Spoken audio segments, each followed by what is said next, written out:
You and your friends might want to think twice about getting too crazy this weekend. We'll have more on that in our top story. Franklin College students may have a little bit of extra change in their pockets this year. We'll tell you why coming up next. Grizzlies enjoyed a record-breaking homecoming, and fans are very much looking forward to a new team on campus. I'll bring you that story later. Hello and welcome to this year's first episode of Inside Franklin. I'm Dexter Howard. And I'm Lauren Casey. For today's top story, it's the thing on everyone's mind this week, underage drinking problems at FC. While the consumption of alcohol by minors is nothing new to this wet campus, it seems that this year security has been dealing with more alcohol-related issues than ever before. Inside Franklin caught up with Steve Leonard, head of campus security, to find out what the college is doing to deal with this issue. The security department, especially during homecoming, staffed more officers than we typically do in anticipation of a busier weekend, which I think was helpful in limiting the number of bad circumstances that happened. Student Affairs Division, which includes Security Department, Greek Life, Student Activities, Residence Life, are planning an Alcohol Awareness Week the week after next, just to get some good information out to students about drinking responsibly, hosting responsibly, things like that. And speaking of underage drinking, a new law came into effect this past summer that grants minors immunity from alcohol-related offenses in emergency situations. The law aims at reducing the number of deaths from alcohol on college campus. If a minor requests medical attention for a friend in need, they will be immune to any alcohol-related charges. So the moral of the story is, if you are in a situation where a fellow student needs help, the best thing to do is call. And that's great advice for everyone, Dexter. Well, there's good news for students who are already getting a little tired of cafeteria food this year. Les Petroff, the food service director at FC, announced that students can now use their Ben Books or dining dollars to purchase meals at Domino's Pizza and Athens Greek Restaurant in Franklin. Petroff said that Benjamin's Coffee Shop across from the courthouse will be added to the list of choices sometime next week. Having roommate troubles? Now is the time to take action before it is too late. It's that time of year again. Franklin students have the option to change rooms. Students wanting to change need to contact Latika Webster. Her office is on the second floor of the Student Center in Student Affairs. Once you have contacted her, she will send an email out with a room change form attachment. Any further questions, contact your resident hall advisor. Greek recruitment is off to a great start this year. Women's sorority recruitment begins on October 1st and bids are handed out the morning of October 7th. 3 chapters on campus will participate in a formal recruitment process showing women on campus what they have to offer. Men's fraternity recruitment is already underway. The 5 fraternities host events, and men can attend these individual events at their own discretion. At the end of the last school year, the college renewed Sodexo's contract after much deliberation. Inside Franklin's own Dexter Howard investigated what changes have been made and if students can tell the difference. Really sit down and think about it. At any college or institution of any kind, the cafeteria is the heart and soul. Here at Franklin College, the food fuels the kids. They get all excited, they go to class, they get good grades. When you get good grades, you get a diploma. You get a diploma, you get a good career, and you don't end up homeless the rest of your life. So what I want to know today is, Franklin College has been renovating their cafeteria, getting new healthy foods in there. Are they really preparing us to get a good education and get a good career? Or are we going to be homeless the rest of our lives? Let's find out. The new year and a renewed contract for Sodexo has allowed Franklin College's beloved cafeteria to transform. No humongous changes, just a wider variety of healthy food choices and a couple of killer big screen TVs.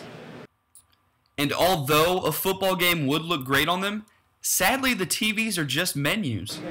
Oversized menus. So what's on these menus?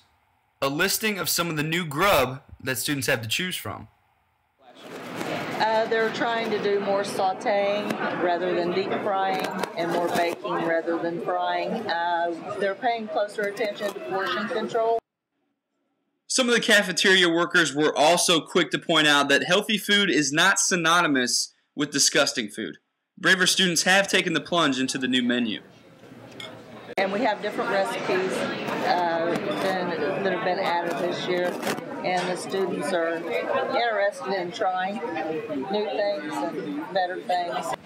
So Carolyn told me that the new food is good, but naturally, I decided I wanted to have a go at it myself. Dexter versus food. Alright, so here's the deal. I've been talking about how healthy Franklin College has. They got healthy food now in the cafeteria apparently. And I decided I don't need to talk about it, I need to be about it. So I went in there and I said, get me something really healthy, which they did. We got a little spinach strudel is what they called it. And then right over here, I just said, make me the greasiest, nastiest thing that you can. This whole, you can't really see the cheesy gooiness in there. There's like onions in there, there's cheese in it. It's all sorts of good stuff, caked in grease. So these are the two extremes right here. You can get this at Franklin College, or you can get this. This one's probably gonna taste a lot better. So first, I'm gonna try this this health nut strudel over here. Let's take a nibble on it. It's really hot. I don't want to eat it.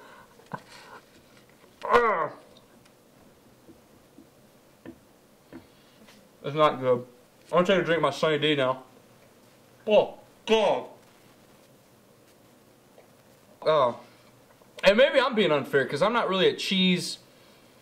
Whatever's going on over here. I'm pushing this aside. I'm not eating another bite. All right, here comes the good stuff. So I can't even tell you what's in this. If I had to guesstimate, 1,400 calories. It's looking like it's gonna be good. Let me take a big old bite here. Oh my God. Yeah, that's worth it. So pick whatever side you choose. There is a healthy standard at Franklin College now. Let me tell you that. They've revamped it. There's more stuff like this strudel poop. But if you want to go big at Franklin College, you can do it.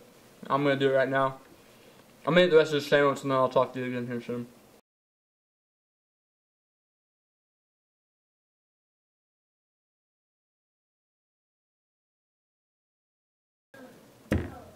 Alright.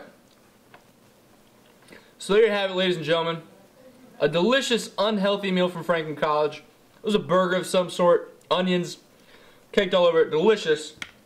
But if you do want to eat healthy, again, I may be being biased in this report because I don't really like healthy food. But this strudel, they can make you all sorts of stuff like this. This has got like the crusty stuff on the top. It really is a strudel with cheese and spinach inside. So they got stuff like this over there on the right side. But I will be going to the grill to get this stuff. So until next time, I'm Dexter Howard reporting for Inside Franklin. So how was that cafeteria food? Honestly, not that bad. The healthy stuff, not my cup of tea, but the food's not going to be leaving anyone homeless anytime soon. Yeah, it's good stuff. So last weekend, Franklin College students and alumni enjoyed a nice day of tailgating and football during the college's homecoming weekend. Patrick Sloane joins us with all of the latest homecoming news for FC Sports. Thanks, Dexter. How about them Grizzlies? The football team improved their record to 2-2 last Saturday with a huge win over conference rivals Earlham. The Grizz scored a school record 70 points in a 70-20 win over the Quakers, improving their HCAC record to 2-0. Johnny West connected with Kyle Linville for a 69-yard touchdown pass on the first play of the game, setting up a 56-point first half. The Grizzlies enjoyed their bye week last week and will get back to the gridiron this weekend when they take on Mount St. Joseph. Now, while the focus is on the Grizzlies football season amongst other sports here at Franklin College, the campus can get excited for another sport, women's lacrosse. The sport was introduced to the campus last spring, and the Lady Grizz are working hard in their informal season, gearing up for their inaugural season this spring. I caught up with head coach Brian Southern and athletic director Carrie Prather to talk about the newest member of Franklin College athletics. The Franklin College Grizzlies have a new member of the family, women's lacrosse. The Lady Grizz enjoyed a successful turnout last spring after athletic director Carrie Prather announced the new team. Prather said this is the first of many steps looking to bolster the school's athletics. Well, this is the most recent step in an ongoing process of taking a look at what we offer versus what we need, what we offer versus what students want, especially on the women's side. The Lady Grizz are coached by Brian Southern, a coach from Center Grove High School and lover of all things lacrosse. Coach Southern expressed his excitement for the upcoming season and his desire to help the program become successful. We're very excited for the opportunity to create a new sport here at Franklin College. It's providing another opportunity for the young women on campus to participate as a student athlete.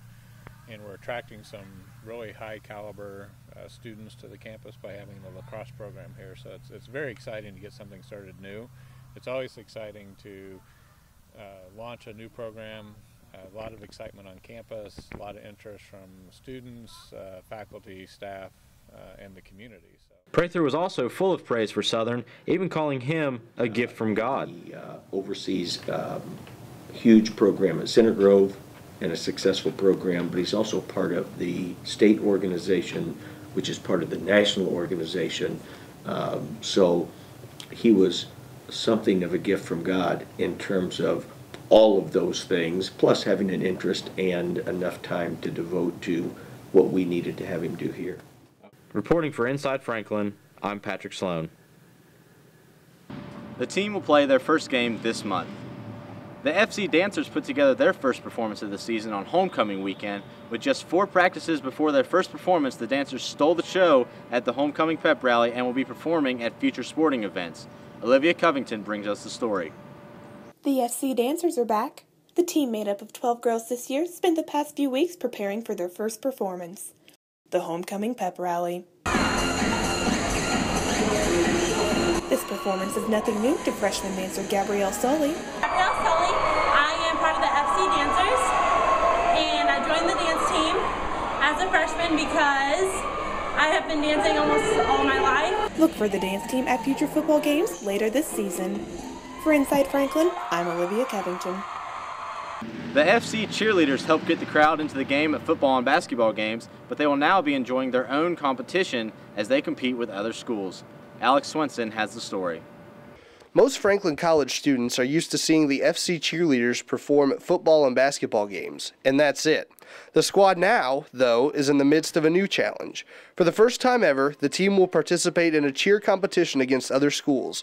Junior Rachel McNair believes the contest will help to give the group a better image on campus. I think years in the past, cheerleading was kind of just a joke, or no one took it really seriously, so I think we're really making a name for ourselves, and we have a whole new reputation. The Grizzly cheerleaders have been working hard on a new routine for the competition, which will take place this November. Junior Lori Hargrove sees the upcoming event as a big step in becoming a more well-rounded team. And being able to compete makes you like an athlete in the cheer world, because you get to see what other cheer teams, like their talent and what they have, and like you can showcase your talent and what you have. No one is quite sure what the future holds when it comes to more cheer competitions down the road, but second-year head coach Katie Kreitz isn't going to place any limits on her team moving forward. I would like to compete at least once a year. If we get to this competition in November and we are just driven to do another one, nothing's holding us back to doing one in the spring. That just gets our name out, gets Franklin College's name out, that we are a force to be reckoned with. For Inside Franklin, and on behalf of Michael Daniels, I'm Alex Swenson. Some of us go home on the weekend to spend time with the family and our friends, or we have family and friends that are unable to catch the game.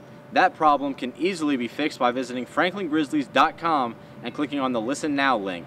This link will give you and your family access to the football and basketball game broadcast from 89.5 WFCI The Grizz. On October 1st, the athletic department started its first live telecast covering football and soccer home games. For all your up-to-date sporting news, don't forget to visit franklingrizzlies.com and tune in to Inside Franklin each episode for all your Grizz news. Now back to you guys. Lauren? Thank you, Patrick. Now for this week's Wellness Corner, we have some tips for you to stay healthy, and one of the hardest things for college students to do is get enough sleep. Here are some tips from the Mayo Clinic for getting enough rest. Stick to a sleep schedule, pay attention to what you eat or drink, don't go to bed hungry, create a bedtime ritual, do things to help yourself wind down in the evening, get comfortable, limit those daytime naps that college students just love, include some physical activity in your schedule, and contact a doctor if you're still having trouble sleeping. On Saturday, Franklin College students have the opportunity to do Zumba for a good cause. Party for a Purpose is an event put on by the FC Wellness Program and Franklin Parks and Rec to support an FC alumna who suffered serious injuries after a car accident this past year. So you're going to be doing some Zumba out there, Dexter? For sure. I might get my spandex and headband and head on out. Awesome. Could be a good time. FC students get free laundry services on campus this year. Lauren Casey brings us that story.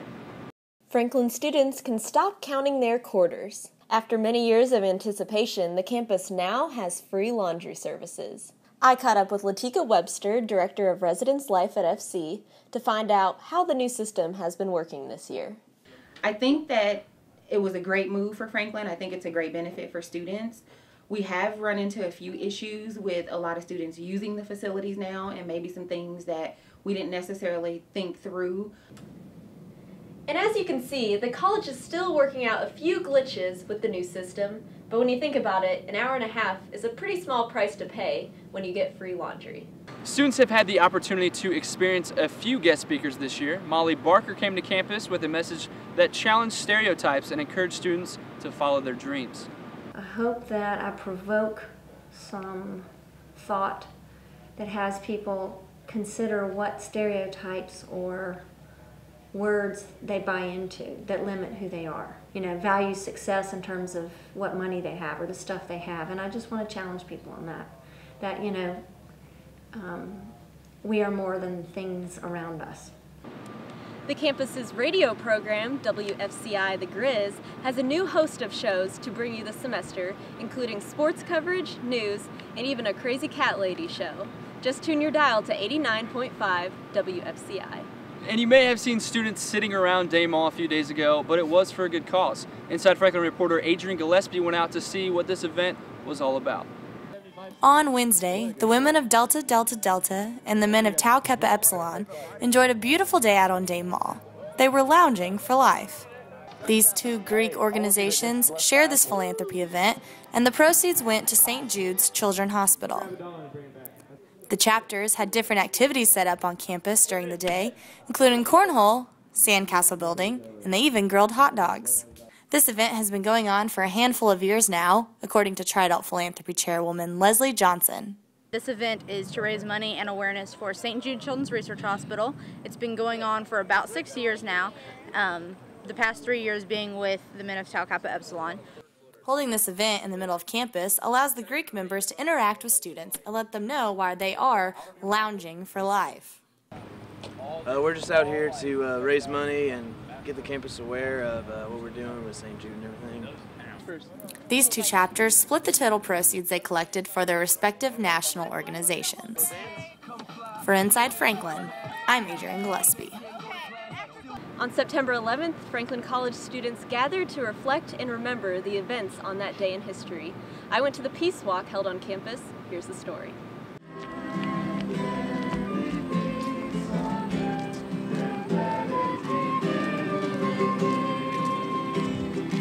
Peace on Earth was the message that many FC students shared at a special chapel service held on 9/11. Faculty, staff, and students gathered at the Richardson Chapel to commemorate the 11th anniversary of the terror attacks on the World Trade Center. We will dream a dream of future peace and take steps to bring those dreams into reality. Although most students were between the 2nd and 5th grade when the towers fell, almost all of them remember where they were on that tragic day. I was in the 4th grade actually. I had Miss Thompson as my elementary teacher, and I remember it was early morning when principal came over the loudspeaker and told us that a plane had hit one of the towers of the World Trade Center in New York. I remember I was in my 4th grade classroom and we were reading the Devil's Arithmetic, actually. All the students, there's this massive, discussions, what's going on. Actually, funny story, I didn't quite understand what that meant. So I had this kid next to me build this like eraser tower and drove a pencil into it, and I'm like, oh my gosh. We watched the news pretty much all day, and school just came to a halt. Even 11 years now, I do what I can, such as this service, to make sure I never forget, and to make sure as many people never really forget what happened.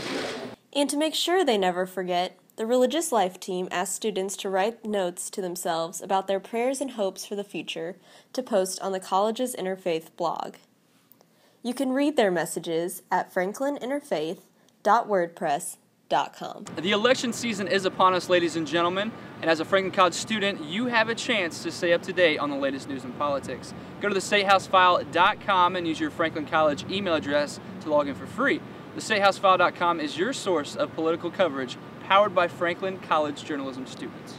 And we have some exciting news to bring to campus. On October 23rd, Franklin College will be hosting the 9th District Congressional Debate between Congressman Todd Young and his opponent, Shelley Yoder. I will be moderating this debate, and space is limited, so reserve your ticket today. And that is all that we have time for today. For Inside Franklin, I'm Dexter Howard. And I'm Lauren Casey. Have a great week, FC.